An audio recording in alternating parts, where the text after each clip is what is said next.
Ces rapports ils commencent évidemment avec la France libre, puisque Maurice Schumann ne connaît pas le général de Gaulle avant 1940. Et l'engagement de Maurice Schumann dans la France libre, qui marque la naissance de ces rapports,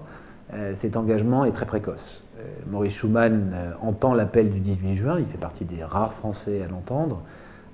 dans un café à Niort, et il gagne la côte. Le 21 juin 1940, il quitte Saint-Jean-de-Luz pour rejoindre Londres et rejoindre le général de Gaulle. Leur première rencontre se situe le 30 juin 1940, et on peut dire que du point de vue de Schumann, c'est la naissance d'une fidélité et d'une grande admiration pour le général de Gaulle, sachant que leurs rapports vont être sur la durée, et malgré les accidents de parcours qu'on va détailler tout à l'heure, ont été caractérisés par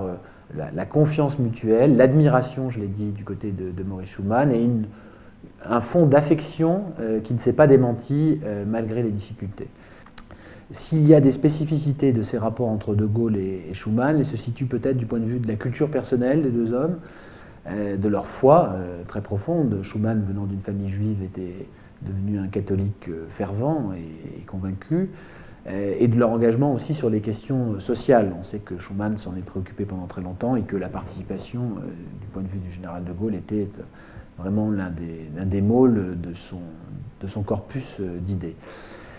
Néanmoins, il ne faut pas le cacher, il y a deux moments difficiles dans ces rapports ou plus compliqués du moins, dans ces rapports entre Schumann et De Gaulle. D'une part, après le départ du général de Gaulle le 20 janvier 1946, puis sous la 4e République, au moment où De Gaulle, en privé, a des mots très durs à l'égard de Maurice Schumann, lui reprochant de faire le choix du régime. Maurice Schumann voulait changer ce qu'il pensait pouvoir être changé, en occupant des fonctions à la fois au sein du MRP, puis au sein de différents gouvernements sous la 4e République. Et puis un autre moment difficile donc, de ces relations, c'est quand au fond la réconciliation entre les démocrates chrétiens et De Gaulle semble actée, au printemps 1962, Maurice Schumann ayant fait son entrée au gouvernement avec un certain nombre d'autres membres du MRP, et quand ces membres du MRP démissionnent sur la question européenne pour protester contre une déclaration fameuse de Gaulle sur le Volapük intégré. Ils démissionnent donc tous en masse pour dénoncer cette position. Donc on a ces deux moments difficiles, mais au fond, je l'ai dit, c'est la confiance qui caractérise ces rapports, et Schumann n'éprouvera pas de difficulté ensuite, en 1967, à revenir du côté de Gaulle, à revenir au gouvernement avec le titre de ministre d'État.